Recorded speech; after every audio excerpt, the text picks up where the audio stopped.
Welcome to the ExitEngine Podcast, where we help founders, owners, and entrepreneurs turn their businesses into assets buyers fight for. If you're looking to grow smarter, reduce risk, and ultimately exit stronger, then this is the show for you. I'm your host, Joe Stapleton, and with me, as always, is my partner in value and saleability, Mr. John Canniffe. Good morning, John. Joe, how are you doing today? I'm doing fine, man. We're back from the holiday. This is our first recording since the holidays, and it's kind of nice to be back into it. How about you? Yeah, exactly. There's so many things that have come up in the news lately and come up with businesses that we want to talk about, and we're excited to have our guest today to talk about this critical part of tax planning and strategic planning. So we're psyched. Yeah, absolutely. And we're going to talk, we're going to talk a little bit more. We haven't talked much about the tax side of this stuff yet, because again, it is its own animal and it kind of does get into stuff, but there's also something to be said for this stuff, because I think this is something that's been happening and coming up a lot, John, right? Which is that everybody right now thinks that exit planning is all about selling their business right now. Right. And we've been talking, this is going to be, I don't know, we're 75 episodes into this thing, John, right? Something like that. And the reality is that what we've been trying to say from the entire beginning, from the moment we started doing this, was exit planning is not about selling, is it? Well, no. And it's so funny because it's tough to frame it in this way, because simply for getting clients, right? Getting customers for our business, very few people are putting into Google searches or looking about exit planning, but they are looking for ways to improve their business or grow funding or get more clients. And that's really what exit planning is all about, right? Exit planning is about creating options for your business. And it's making your business more saleable, more sellable, however you put it. One of the ways to do that is to make it sustainable without yourself, right? So make it not the John show or the Joe show or the Micah show. Make it about the business as itself, as a separate entity from you that can be sold and can be transferred to someone else who wants to pay you for it, a lot of money for it. So it's not dependent on you going forward. So yes, that's it. That's exactly right. And so starting that early in your business journey as early as possible is important. And here's why. Okay. Because when you're growing a business, we can all attest to this. Okay. It takes a lot out of you, right? There's a lot going on here. You might spend 15, 20 years working 60, 80, 120 hours a week, right? That is not uncommon.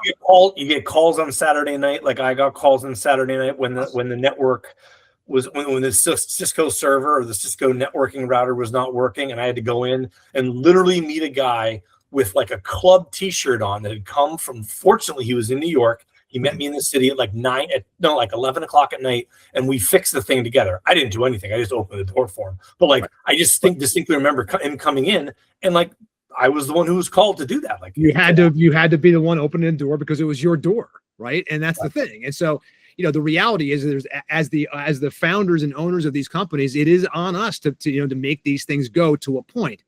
But then there comes a point, John, okay, where that doesn't work anymore, right? There comes a point during this process, and this happens to everybody, where growing your company becomes a completely different animal than what you've been doing before. It has to, in order to get to the next level, right? And John, I'm going to give you your opportunity right now to say our favorite line, right? Oh, yeah. Which is there.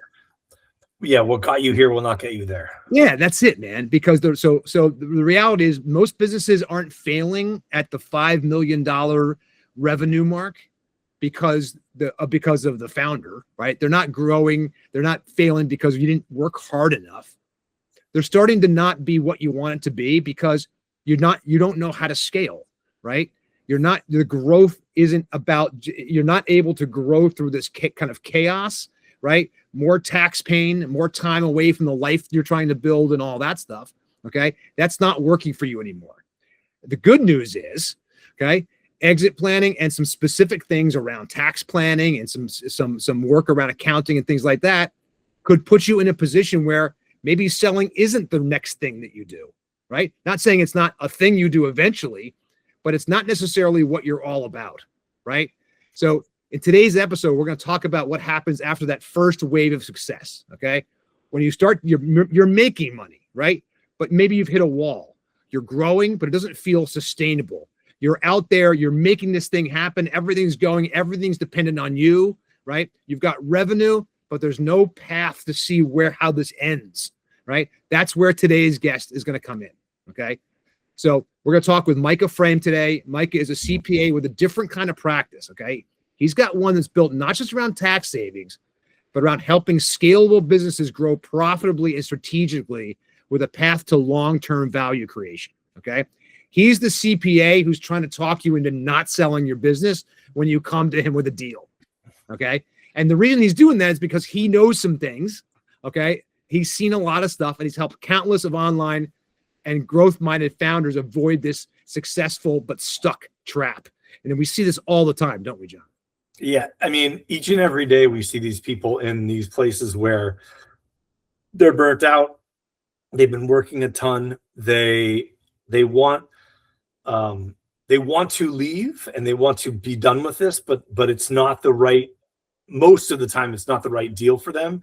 It's just the deal that's presented to them first. That's it. And of course, when you're tired and you think this is the only way out, that's the thing. But what we're here to tell you today, and what Mike is going to tell you today, is stop and wait a second. Okay. Talk to some people, right? I know you're tired. I know this feels like the only thing in the world, but the reality is that there are more options and more things you should probably consider. And we're going to talk about that with Micah in just a minute. But first, John, let's talk about the new ExitEngine ecosystem. We've just launched what we think is going to be a very valuable and important platform for those of you who care enough about your business and your own future that you're going to want to learn to grow towards a successful exit. It's everything and everyone you'll need to plan and execute a successful exit on your own terms and timeline. ExitEngine helps founders grow smarter and exit stronger by providing diagnostics, roadmaps, coaching, community, and advisory support that reduce risk, increase value, and make their businesses buyer ready. It's the first exit planning ecosystem in the world, and you can start for free right now. Just go to www.myexitengine.com. So, John, Micah Fraim is the founder of a modern CPA and advisory firm that specializes in scalable, high-growth businesses, particularly in online and digitally native industries. While most CPAs obsess over taxes, Micah's approach is more holistic. He works with entrepreneurs not just to minimize taxes, but to maximize business value. He started his career in corporate America, working as a business analyst in the railroad industry. He quickly realized he wasn't meant for a big cog in someone else's machine. So he launched his own firm, fell in love with helping founders, and eventually evolved the business to focus on helping scalable companies grow with clarity and confidence. Today, he's a trusted advisor to 7- and 8-figure entrepreneurs looking to grow smarter, avoid plateaus, and exit on their own terms. Micah Fraim, welcome to the ExitEngine Podcast. Thanks for having me, guys. Awesome, man. So great to have you here because, again, we don't meet, and again, CPAs, right? There's a lot of CPAs out there, right? But we know that most CPAs are really what their real specialty is tax planning, right? That's really what if that. Sometimes they're just accountants, sometimes they're bookkeepers, right? There's the CPAs kind of be all over the place. But Micah, you're different. Tell us kind of a little bit about your background, why you came, and what's making you kind of go this way, when you could just be a tax planner. Yeah. So I'll try and do the most truncated version of this possible, but started the business a little over a decade ago. And like you said, I had the most fun dealing with small entrepreneurs where I felt like I was making this immediate, tangible benefit to them, where Sure, we change their corporate structure, we find missed deductions, all kind of basic tax planning stuff. And I can, down to the penny, say, okay, we saved you $10,000. We saved you $20,000. It was really, really fun. I get bored really easily. So what I found after a couple years and after I've gotten better at it and just it became routine like anything else. And even though what was happening with the businesses had changed over the year, the results weren't really changing because these were much smaller companies, more or less just self-employed people who had jobs that they owned, sure. which is great, very, very valid way to live. But there was a limit on what I was able to do to help them because there's only so many variables that exist with that. So we started working with initially online businesses and then just expanded more into growth-centric businesses, because the more peaks and valleys you have and the more things that you've got going on, there's risks there, but there's also a tremendous amount of opportunity. Right. And with that, the bigger the numbers got and the more variance there was in the year-over-year operations, there's a lot more opportunity for ways that we could help them. So as we started dealing with bigger and bigger companies, more complex companies, and a lot of times, especially if you're dealing with the online space, people who can sell in theory for pretty nice multiples, people who are looking at exiting. And we found pretty quickly that the landscape isn't amazing for that, both in the advice CPAs are giving, and like we've talked about a decent bit, the way entrepreneurs are thinking about an exit is kind of the polar opposite of the way that they should be. Which is fascinating, right? Because again, you would expect that again. Well, here's what we know. First of all, nobody teaches exit planning anywhere. Okay, so the reality is there isn't any kind of thing and that's part of the reason why there's a misnomer about it and why there's misinformation about it, right? I think the second thing is that when people even talk about even selling their businesses, there's no education around the selling part either, right? And so people don't even know the process. They don't know what's going to happen, and they definitely don't really realize what the actual process is going to do to the value and what they think they're selling the company for. Because, right, very similar to the way that you've sold your house maybe in the past, there's going to be some negotiation, and generally the initial offer price does not stay. Or even if it does, you talk all the time about earnouts. Right. I would rather have my price dinged all to heck versus the amount of earnouts or other contingencies that get baked into these deals. Right. Well, yeah, because the control is gone, right? When you have sold your business and you sign on the line that is dotted, and you collect some portion of money in the down payment, you have to have a ton of faith in that person and in the business that they're buying, that they're not going to egg and not going to screw it up, not going to try and screw you out of the money that you're owed, but also the marketplace, right? To your point earlier about variables, there's so many variables that go into that earnout that really have to hit right in order for you to get paid the amount you think you will. Yeah, and in the meantime, we all became entrepreneurs so that we didn't have a boss. And then all of a sudden we have a very, very demanding boss, especially. It's one thing if you're selling to someone who's trying to buy the business to have a job and have an income stream for themselves, especially if you're selling to a group of any kind, the way they're going to put the screws to you on squeezing every last dime of value that they're paying you out of you. I think if people thought past the sale date, I don't know how much the number would drop, but I think it would probably cut it in half, the number of people who would actually go through with it if they thought about the next couple of years after they exit. Well, Micah, I mean, I can throw some numbers to it. I mean, the reality is what we see is essentially that, first of all, about 80%, somewhere between 70 and 80% of all businesses, okay, will not sell. Okay, this is businesses that make it past the 5-year mark, because that's one of the biggest cutoffs. Okay, so make it exist past 5 years. Okay, and you've got an 80% chance of not selling. I mean, just die on the vine over some period of time somewhere.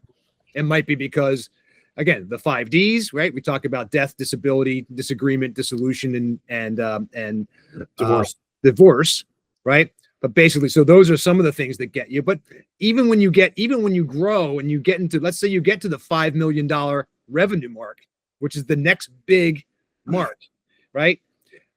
What we see there is that essentially is that about 73% of those businesses die on the vine, right? Yeah.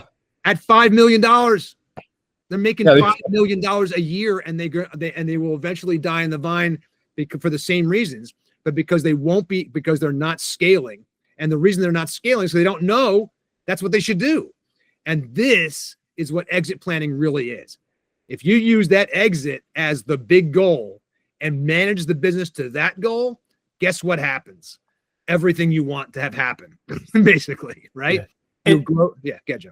You know, I was going to say, and from your perspective, Micah, like when you're dealing with these people on a tax basis and from a scaling standpoint, like you either think that they can scale or talk a little bit about the engagements that you work with on clients where you start from one perspective of taxes and then sort of work backwards to like, hey, you could scale this business, you could grow this business if you want, and sort of how that works, if you don't mind. Yeah, so there's two subsets of the exit planning work that we get. The more frustrating tranche is the people who come to us for exit planning specifically because what they think that means is a business valuation and helping them structure it from an efficient tax perspective. Right. And that's a super frustrating thing to me because the vast majority of the time when we have the opportunity to actually talk through a situation with somebody, we're trying to convince them not to sell unless they are at retirement age and they're done, or there's some sort of other kind of big factor that's going on there. If there's a client who's in their 30s, 40s, or even 50s, I'm like, look, you have 10, 20, 30 years left on this. I know this exit price looks good in theory, but I think the average business, like different brokers have different numbers, but I think Biz Buy Sell had one last year where they guessed that it was like around 2.5 times SDE is what businesses were selling for. Sure. It's like, okay, what are you going to do in 2.5 years? I know this seems like a huge chunk of money, but unless you've got very concrete plans for the next step, this is going to be gone, and then you've lost out on this income stream. But with all that said, when they come to us for exit planning, the decision is mostly made up. They are usually so burned out, so tired. Well, yeah, when you say exit planning, when the person comes to you for exit planning, do they think exit planning is like the last 60 days, like that they're going to close in March 31st, right? Something. Yeah, they or maybe within the next year, but they want to plan the imminent exit. Right. They want to plan the sale of their company. That's what they want. Yes. Right. Exactly. The exit is a byproduct of that. Right. And so that's a real thing. Look, we know this.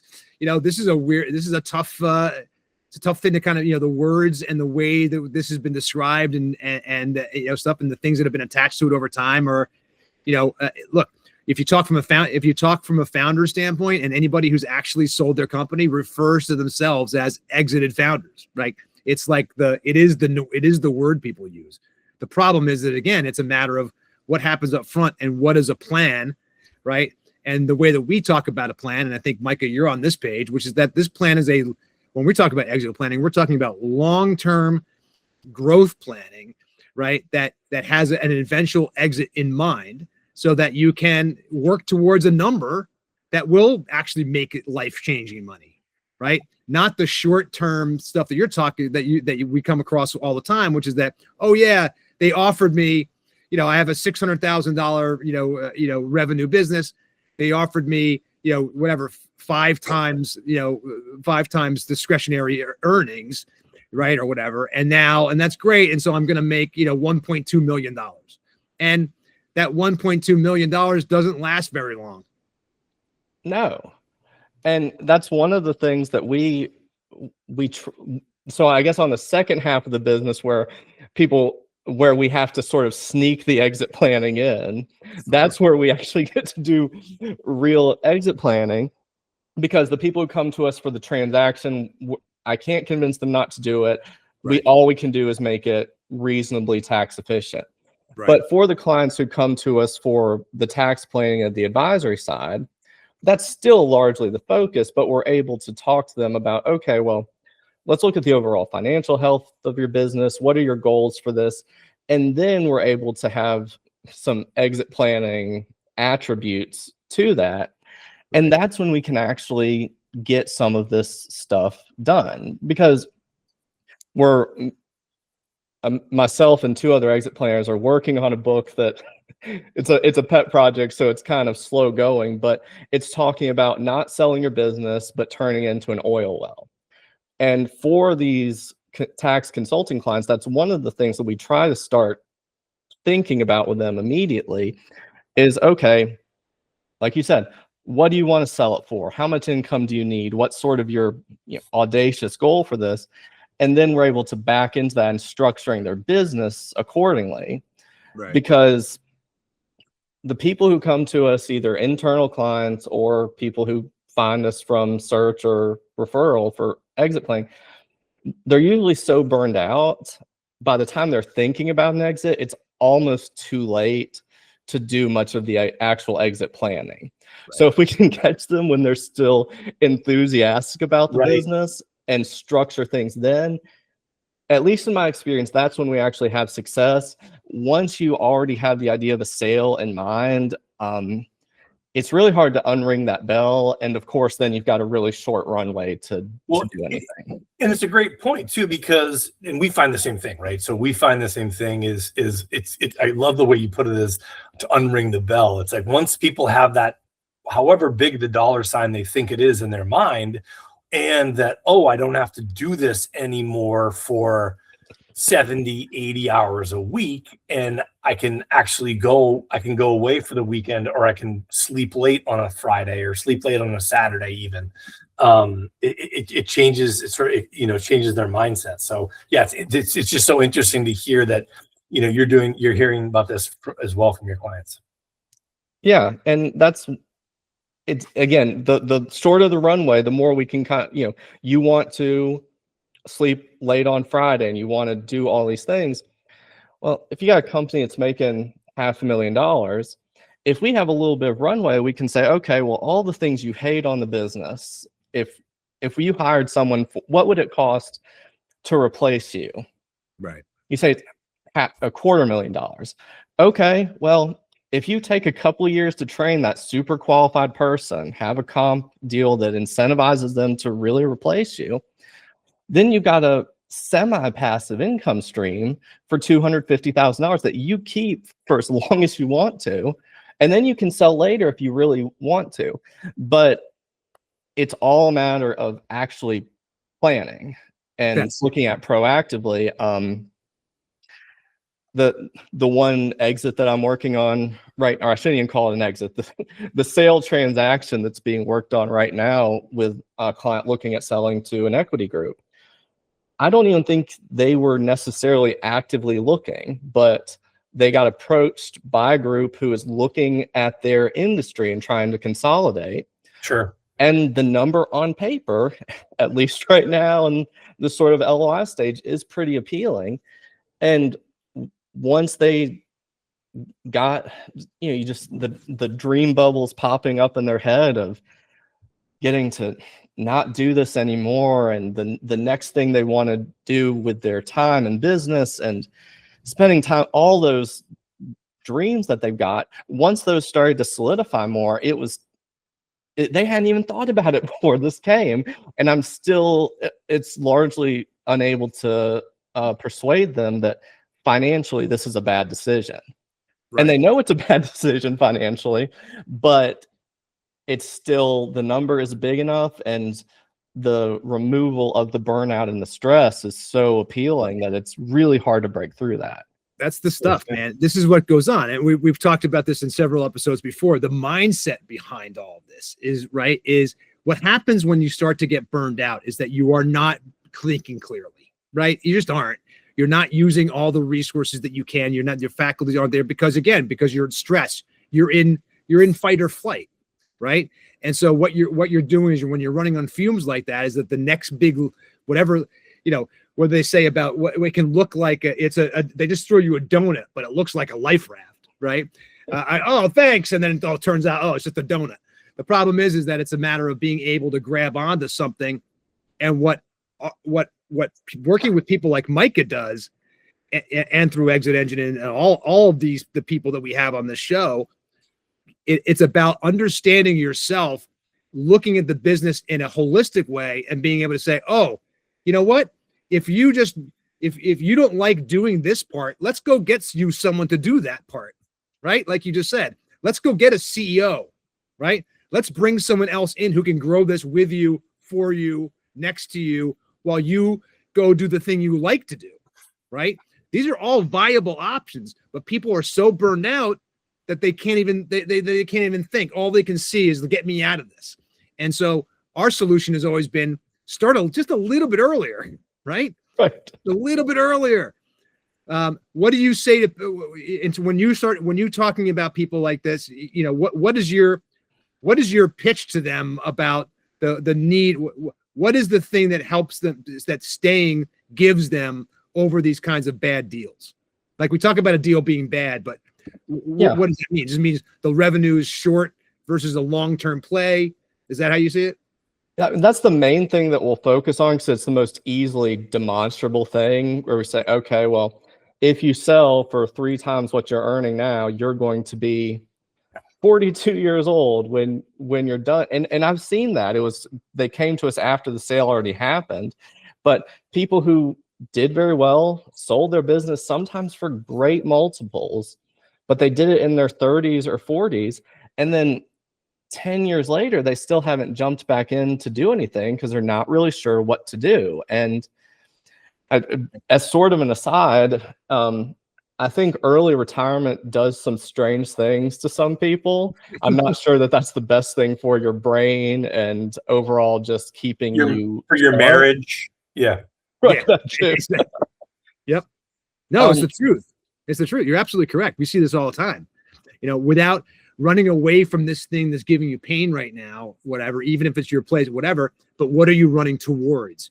Because if you don't have that plan, if you don't know what's next, trust me, I spent a decade not knowing what the heck I was doing because of that. Yeah. Well, yeah, that's one of the reasons when we talk about exit planning, we've talked ad nauseum about this on other podcasts. But if you don't have a goal, right? If your goal is just to get out and you don't have another goal, a personal goal, a financial goal, whatever it happens to be, again, to put forethought into this, to say so that it's not something that you must get rid of, like something that's been in your garage for, a year, and it's time to recycle that old lawnmower that I had recently, where you're like, wait, no, this is a valuable asset that you need to plan, you need to think about, you need to sell. So, but again, we've talked about this a lot. But when people come to us and it's like, I need to get out by June 30th or whatever their fiscal year happens to be, then you're really in a spot to. To your point earlier, Micah, do I help them make this bad financial deal, or do I counsel them into doing something different? Yeah. So, I mean, depends on how early they get to us. Right. With rare exception, my advice is typically, which probably irritates people because they're coming to us for helping on the sale, and we're immediately telling them that's a bad idea. But there's a few exceptions. There can be sort of mitigating circumstances, or especially if someone is, they're 75 years old and they just want to be done. Like the shorter the runway is, sure, but unless you're really close to retirement age or you've got something kind of otherwise forcing you to do the sale, that's what we're almost always trying to push them to not sell. But it really is, I think more than any other factor I've been able to identify, it is the burnout. Yeah. Hey, I'm Joe Stapleton. And I'm John Canniffe. John, most founders put everything they have into building their businesses. Years of sweat, sacrifice, and problem solving. But when it comes time to exit, many are shocked to learn that what buyers value isn't what they thought. Here's the truth. Buyers don't pay for potential. They pay for proof. Proof that your business can grow without you. Proof that your financials are clean. Proof that your processes are clear and repeatable. If you wait until a buyer shows up to think about these things, you're almost guaranteed to leave money and control on the table. ExitEngine was built to change that.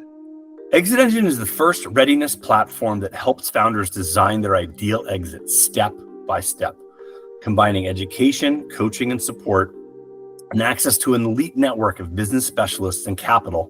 ExitEngine empowers you to build a valuable, transferable business and exit on your own terms. It's not about selling tomorrow, John. It's about making sure that when you're ready, your business is worth what it deserves to be. Don't let your life's work get discounted. Control your business destiny today. Start preparing now while you still have time to engineer the exit you want. Visit myexitengine.com to learn more.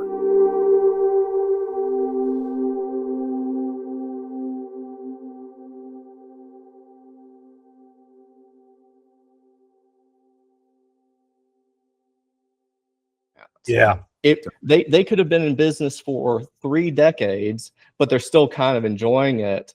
And then it's a very easy discussion. They could be in business for 2 or 3 years, but if they are burned out, there is very little you can do to persuade. It's a great point. So let's get a little bit earlier up in the funnel, because you like to say, one of the things that I hear you say, is that you're talking about, again, that initial success and the business kind of plateaus. And part of what I think causes that burnout, right, is that you're playing in that same space and nothing's really changing. Maybe you might be able to keep up that $250,000 a year or whatever it is in discretionary earnings, but you're staying there and not moving. What are the things that you see that you're advising? Why do you think that this happens? And like, what causes the stall, and how can founders recognize it earlier in the process before they get burned out?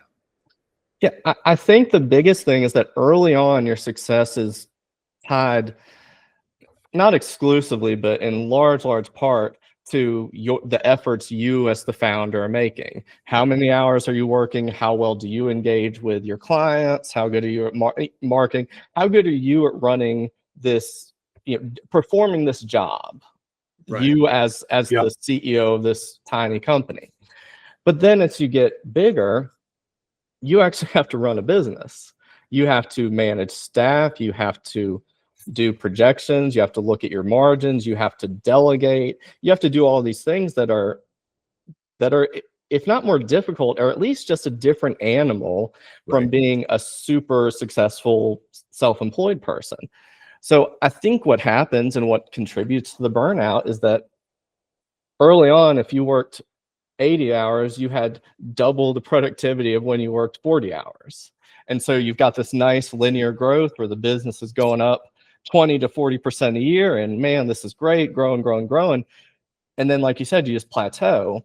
And it doesn't matter how much harder or more you work. Once you hit a certain scale, there's only so much in results that's going to get. And then you feel like I think we've all been in this in our own businesses where you're banging your head against the wall, where you say, okay, there's not another Saturday night that I can put in, or not another Sunday night that I can put in that will get me ahead in order to make this thing more profitable, get more clients, whatever it happens to be. To your point, you're banging your head against the wall because it's like, I'm at my limit. Be like, yes, you are at your limit. That's why you got to do something different. Yeah. And you're at your limit in terms of hours and effort, but sometimes the part that we don't want to admit is that we're also at our limit in terms of our capability, in terms of our talents. And I think ego gets in the way of a lot of us, where early on, I am such a great salesman, marketer, operator, whatever, that no one can do it better than me. I can do all this on my own. Then when it turns into a real business that you want to scale, you need to bring in specialists and you need to bring in experts. And if we want to claim that we're, God's gift to business and we're just the smartest operator in the world, and that we're wrong on things, that can be a tough pill to swallow for some of us. Well, yeah, because it's the exact opposite personality of somebody who doesn't want to work in a big company. They want to strike out by themselves. They've done it. They've been, in quotes, successful for a period of time. Again, I've been there. I remember interviewing somebody, this is like me at like 20, I don't even know how old I was, 25, 26. And I was like, this guy doesn't know what he's talking about. Meanwhile, he had like a decade of experience on me and like knew his stuff. And it was just such ego by me and so foolish by me to not take his advice and like not hire him. It's like, what was I thinking? But again, that's neither here nor there. But you're exactly right. Is ego gets in the way of you, working on the business instead of in the business, for lack of a better term. And it seems like, so you get this first big thing that you call out, right? Which is that, hey, look, there might be, you potentially are the bottleneck, is really what you're saying, right? I mean, at the end of the day, you're saying in the nicest possible way, you're going, look, you have done all this great stuff. You have been the person out there doing this. And as John said, but there isn't another Saturday night you can commit. It doesn't exist. And so therefore that scale that growth can no longer come, because you've basically reached the capacity of the container you're in, right? Yeah. And the container essentially is you. So how do you help people get over that? And what's the thing that they can do, and what should they be doing earlier before they're burned out to recognize this and sort of change it, Yeah, so like you said, the biggest thing is getting them early enough when they still have energy and passion for the business, right? Which thankfully for the clients who are coming to us for the tax prep and the tax planning, given the offering that we have that is very advisory focused and helping with growth and efficiency, that's kind of how they're predisposed anyway. Right. But then it largely becomes bringing in specialists. Like I've said before, I'm a SEPA, so I know enough to be dangerous. I am really good at my piece of the exit planning process, but I'm not the one who's going to quarterback the entire thing. I'm not a financial advisor. I'm not an operations expert. Right. But it becomes taking the sort of short-term pain on profitability of saying, look, if you want to give me a goal. If you want to really get to that goal and get out of this this area that you're stuck in, you're going to need to not only delegate but employ people who are actually qualified to help you come up with the proper structure on this, the planning. And if they're willing to do that, if they're willing to reinvest in the business, even if they're saying, okay, well, doing all this, we're going to hiring the consultants I need and the staff I need because I can't keep doing all this stuff on my own. Right. My profitability is going to drop 100, 200 grand every year for 5 years. If they're willing to do that, then they largely have the right mindset already. They just need people to help them see the pathway.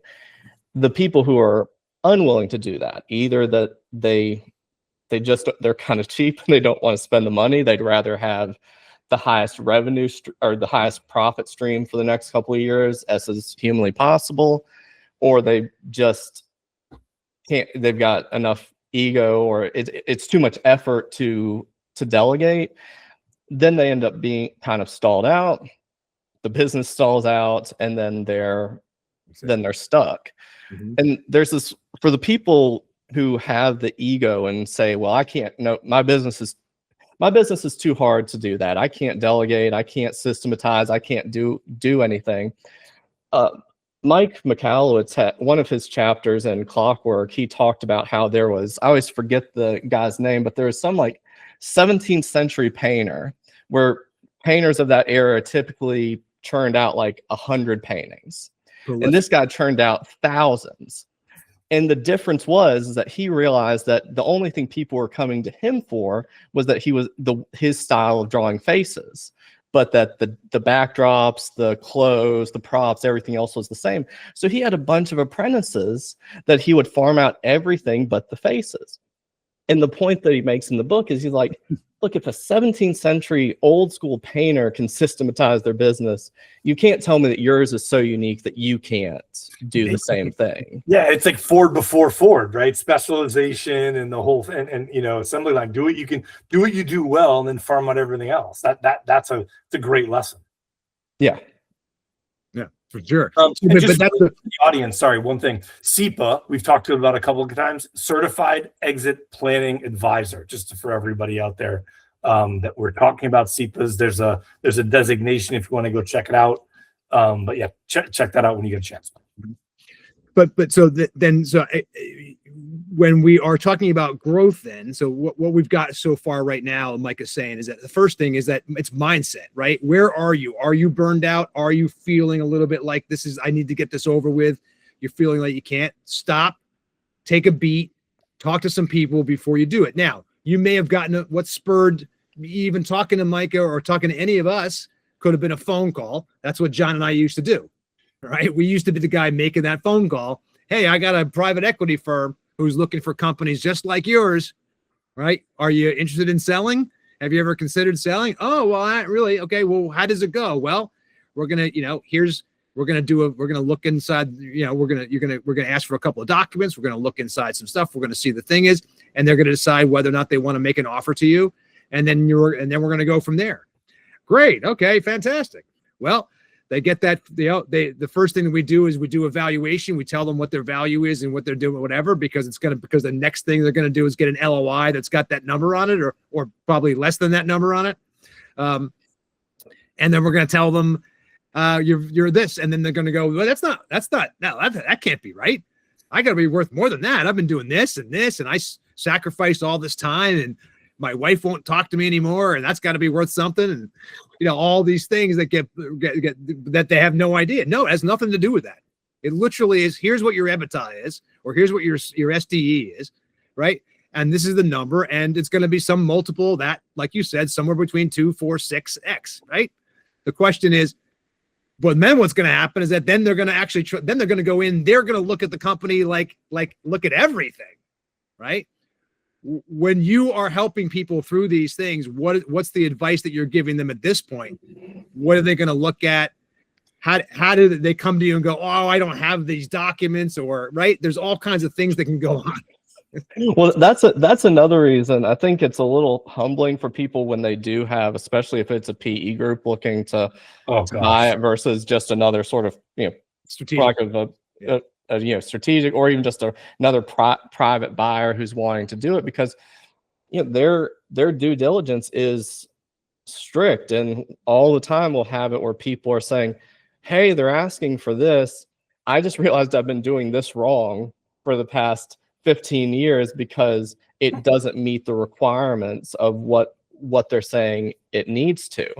I mean, at that point, it's hard because it's not that it's too late, but we can help them have the documents cleaner. And if there's anything that's missing that is retrievable, try to retrieve it. But these groups are pretty sharp. It's what they do all day, every day. Yeah. So it's like we had a client once that was just doing cash accounting, and it's like, okay, like when you're, and not that they were selling to a private equity firm, but when you're doing cash accounting, it's like you sort of throw up your hands, like, okay, well, we can change that going forward, but like you talk about that a little bit, like that some of the technical things that you see, like how do you work through with clients that they've been doing something wrong for 15 years?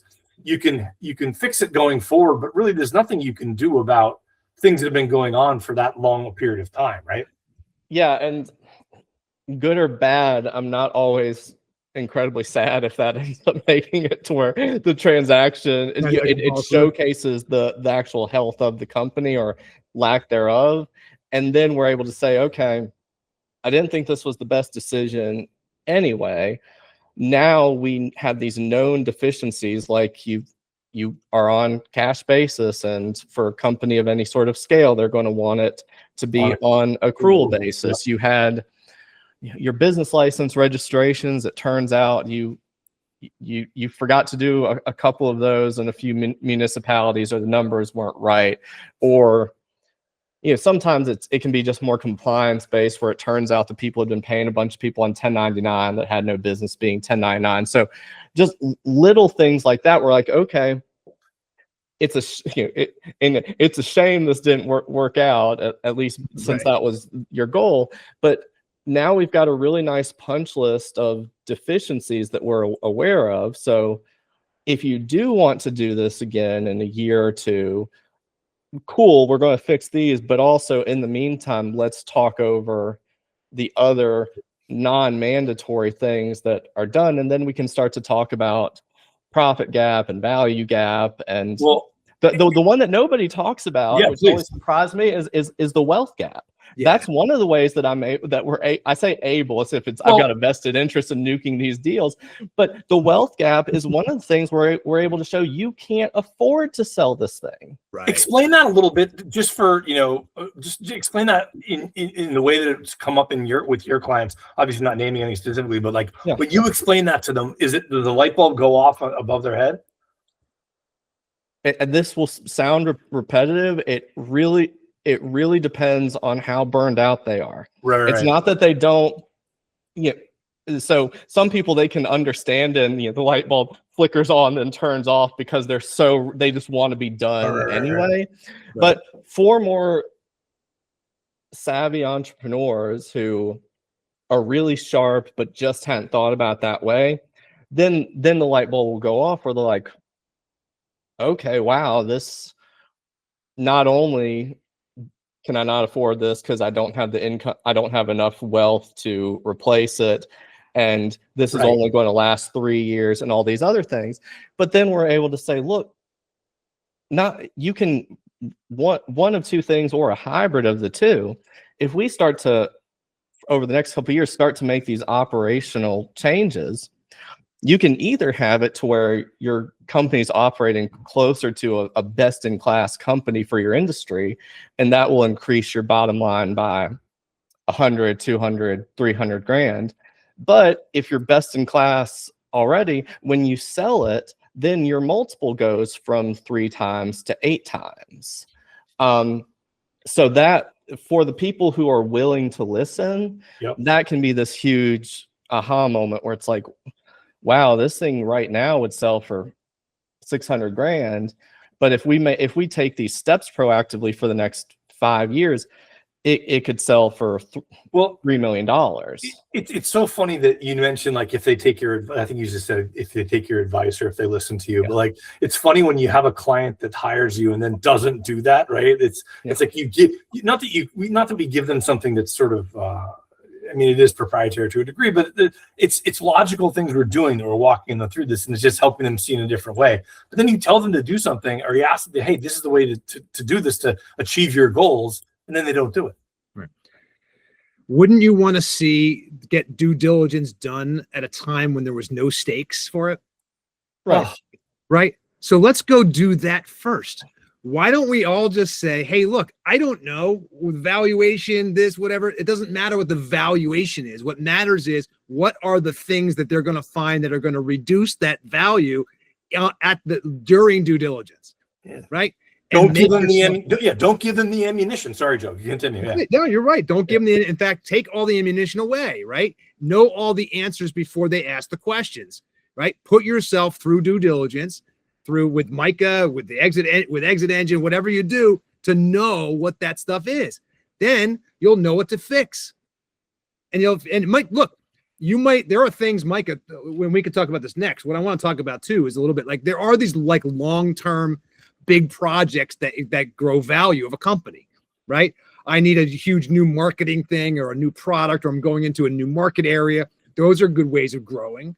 But the reality is that if you just when someone like you gets to go in and look at the books and look at the business and the underpinnings of the business and what's been operating, the way they've been operating the last 15 years, don't you find things that are relatively easy to fix that directly contribute to the value of the company, like within the first 90 days?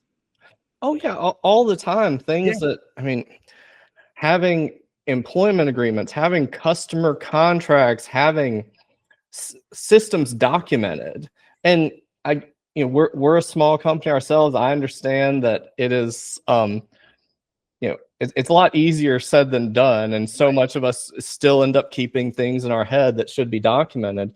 But going through that process, like you said, when there's no real stakes, can be pretty eye-opening, where there's most people still run it like it's a job.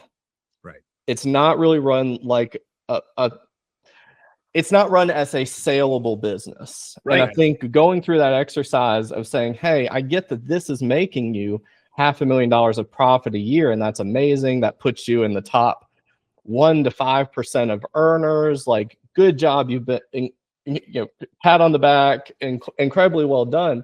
But if you want to transfer this to somebody else, if you don't take these steps, this isn't worth $500,000 a year to them. It's worth $200,000.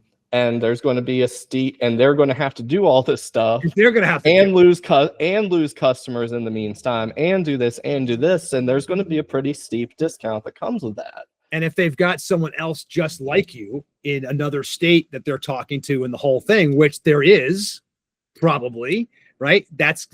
Who's going to look better?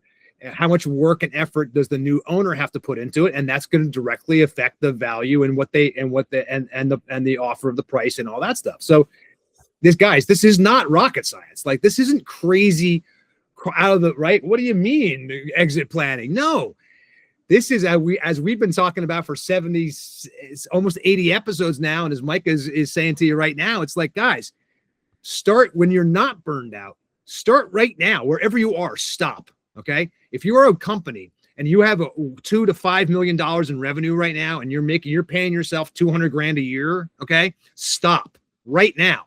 Right. And get someone to take a look at the business, the underpinnings of the business, and find out exactly where you stand.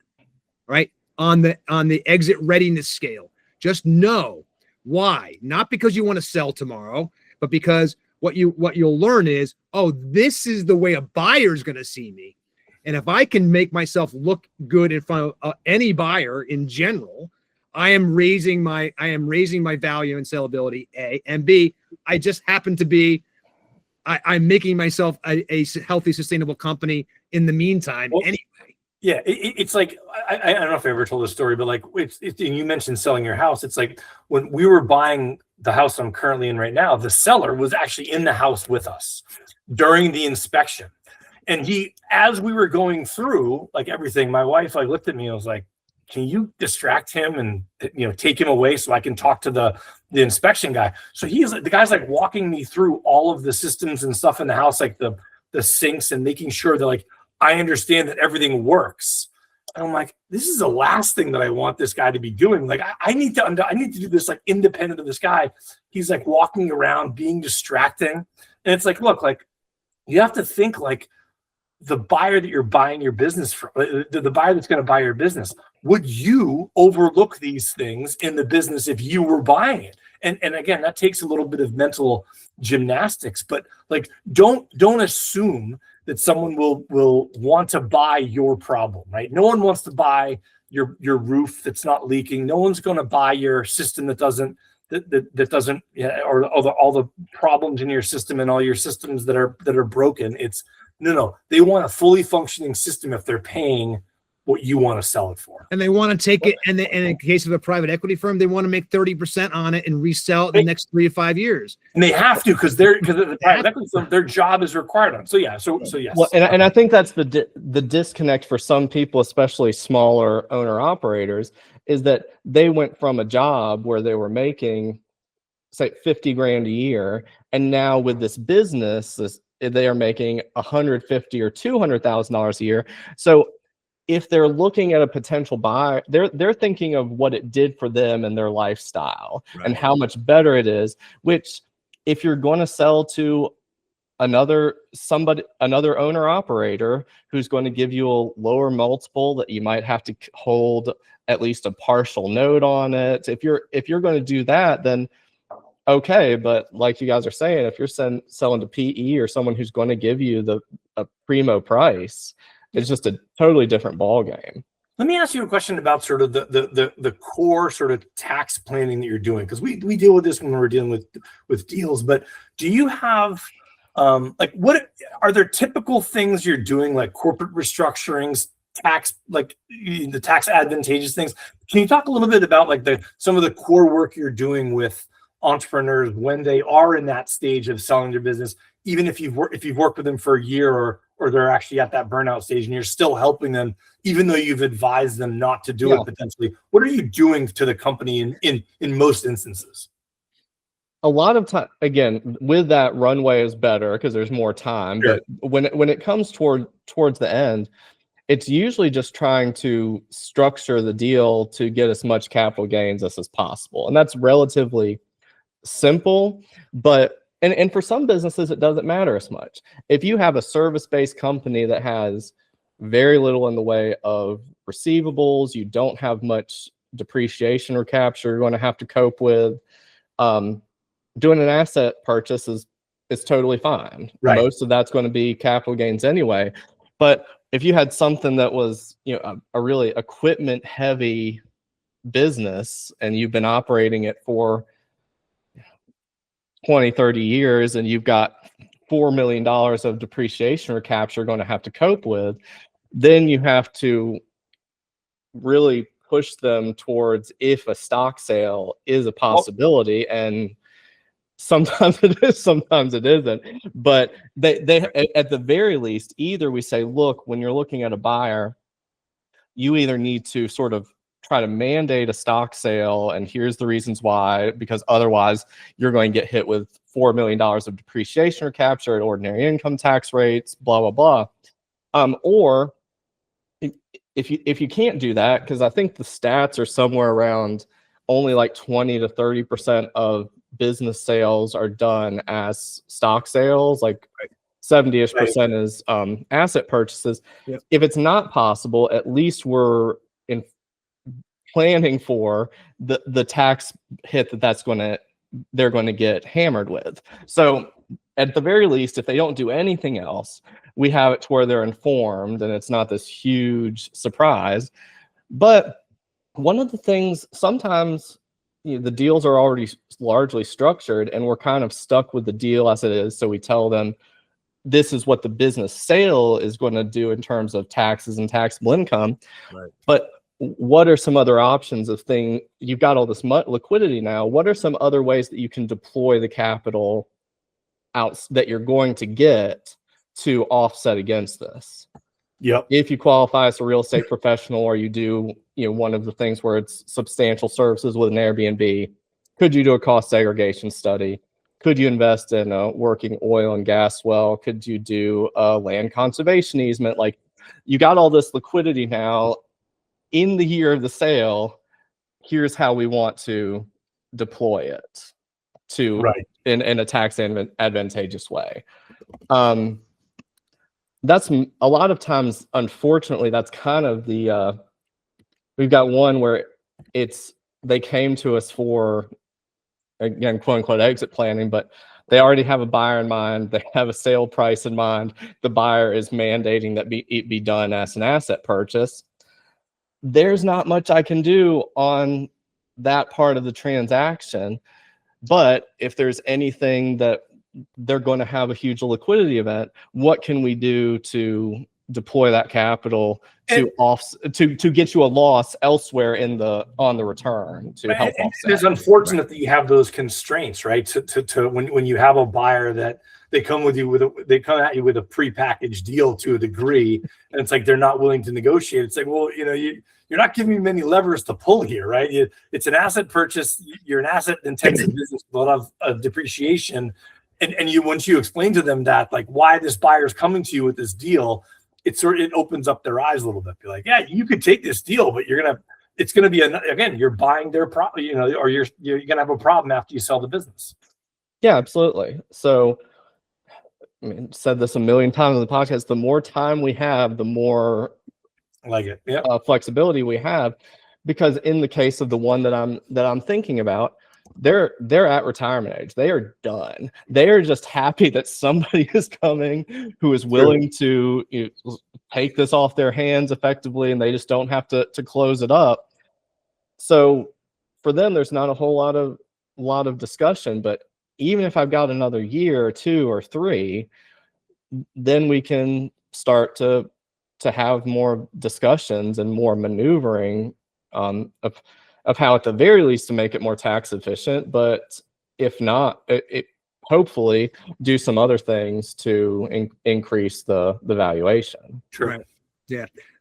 And the thing is too, is that it's there are, we talked a little bit earlier about the wealth gap, and I think I want to kind of bring that back for a second, just because the thing we talk about, we call it the value gap, but whatever again, however you're looking at it, the idea is that this is the difference between what you need for the next phase in your life, whatever that is, and what you're actually going to take away from the transaction when you sell it one day, right?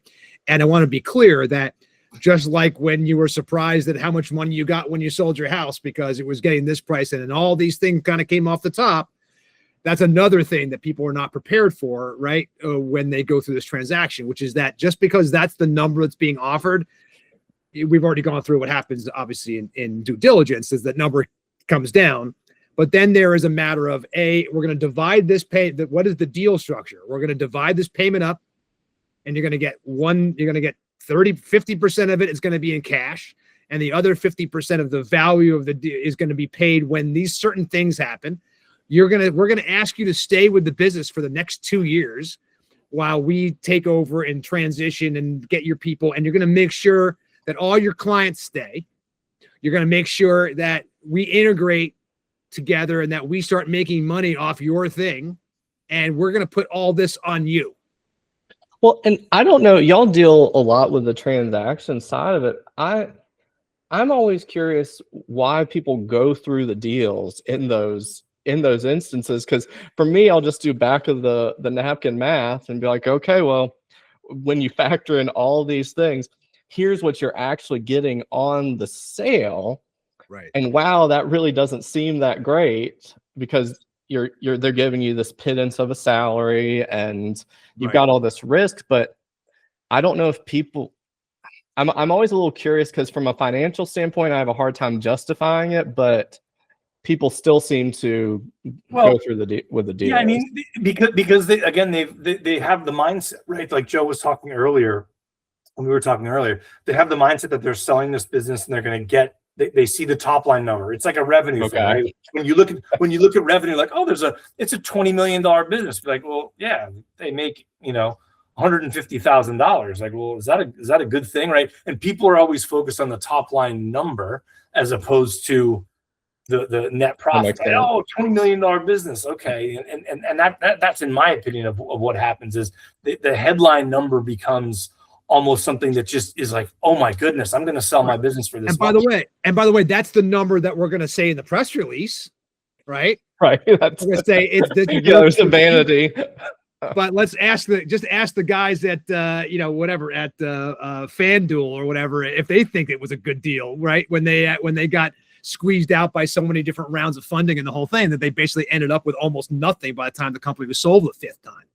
So the reality is that, again, that's an extreme example, obviously, but just to illustrate the point that it's a matter of setting what you want that number to be from the beginning, right?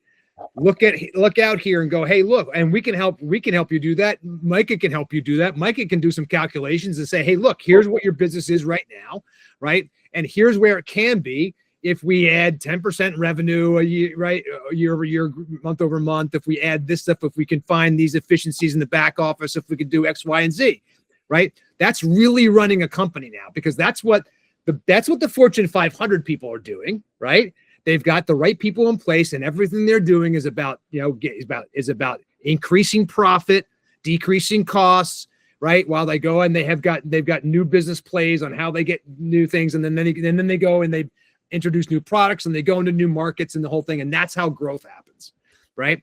But growth won't happen, right? Just because you want this number, and the reality is the place it starts is by saying, what do you want that number to be? Let's start there and work backwards.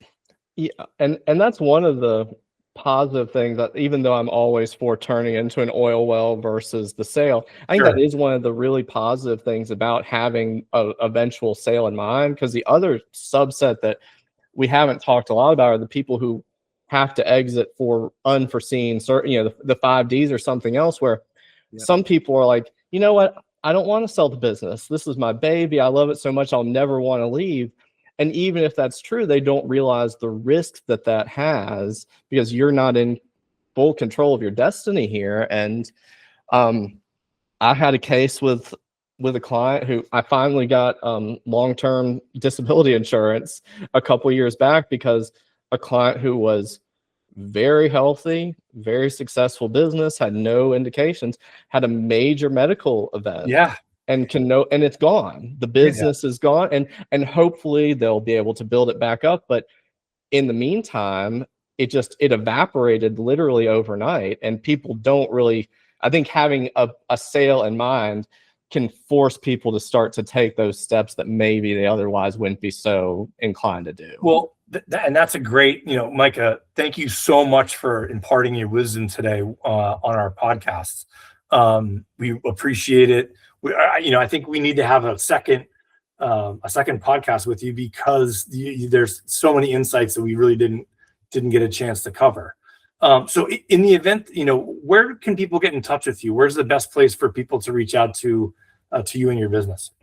Yeah, so our main website is fraimcpa.com. That's FRAIM CPA.com.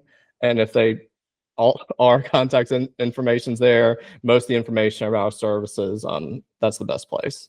Excellent. Well, Micah, really, really great having you on this thing. There's so much more that we can talk about here, obviously, but I think, look, the big takeaways right here are basically that, first of all, you got to understand really where you are from a number standpoint, from an overall value standpoint now, okay? Before you're burned out, before your thing, just understand that, right, Micah? If you took this one step to say, hey, look, here's what my value and saleability is today, just know that, because that's the kind of thing that's going to start giving you insight. It's going to start saying, oh, wait, I do have options. Maybe I do have some choices here. Maybe, again, this isn't just about structuring a deal eventually. This is about figuring out what deal am I coming to the table with when someone comes to me, as opposed to reacting to whatever deal they're bringing, right? And if I am burned out, and Micah talked a lot about burnout today, understand that if you are, and by the way, the reason he's doing this, guys, is because this is a real thing, and you have all felt it, okay? Don't lie. I mean, the reality is we have all been there, and any of us who are entrepreneurs have already spent that time going, when will this end? Right? When will I get to the point at which I'm on the helicopter and everybody else is doing this stuff? And the reality is that is an intentional place you need to get to. It does not just happen. And at the beginning of burnout, right? Because we all know that we're, I remember being at the end of 2005 or so, or whatever it was. It's like, all right, I'm getting to that point where I'm almost done. And when you have a little bit of time left and you can do some more things, do that at the beginning. Give Micah time when you talk to him. Don't say that you have something in hand and because he can help you at that point, but he can do so much more for you and your business to get so much more money for you if you give him time in order to implement some strategies, think about tax things, and do some strategic planning that can really set you up for a bigger payday in the future. But he can't do that in 90 days. So yeah, that's exactly right. Well, Micah Fraim, thank you so much for joining us on the ExitEngine Podcast. We really appreciate it. We will talk to you again, I'm sure. Guys, stay tuned for this. John, as usual, thank you for being my partner in value and saleability and all this stuff. Guys, there's a lots here you can do. You're going to come, you can look at the description. You're going to be able to find out how to get in touch with Micah if you want. You obviously know about ExitEngine. This is not the first time we're talking about it. Please go to ExitEngine.com. Take a look at this. Guys, this podcast, please share this. Share it with a business owner you love. Subscribe to it. We want to know who you are. We want you to come in. We want you to start commenting on this stuff. Let us know how you feel. Is this helpful? Are we getting somewhere with you guys? Do you guys understand this? Are there things, are there stories? Are there questions? You can reach out to us. You can reach out to me directly at joe@myexitengine.com. That's JO@myexitengine.com, or John, JOHN @myexitengine.com. Check us out on LinkedIn. We're all over the place. We're on YouTube. We are everywhere. Look for ExitEngine right now. Get some help. Make this the year that you can start actually living and controlling your own business destiny by getting this stuff done early. Get to ExitEngine right now. John. Yeah, sorry, I didn't mean to interrupt. Just one other thing I want to mention, and I don't do a good job of doing this, is subscribe to this podcast on Apple Podcasts or Spotify or wherever you get podcasts. Yeah, man. So you can make sure that you get these every Friday when they are released by our wonderful producer and edited by him. So again, subscribe wherever you get podcasts. Yep, absolutely. That's the best place to do it, right? And we appreciate all of you guys. Micah, thank you so much. Really appreciate your time again today. John, thank you. Guys, we'll talk to you very, very soon. Have a great one.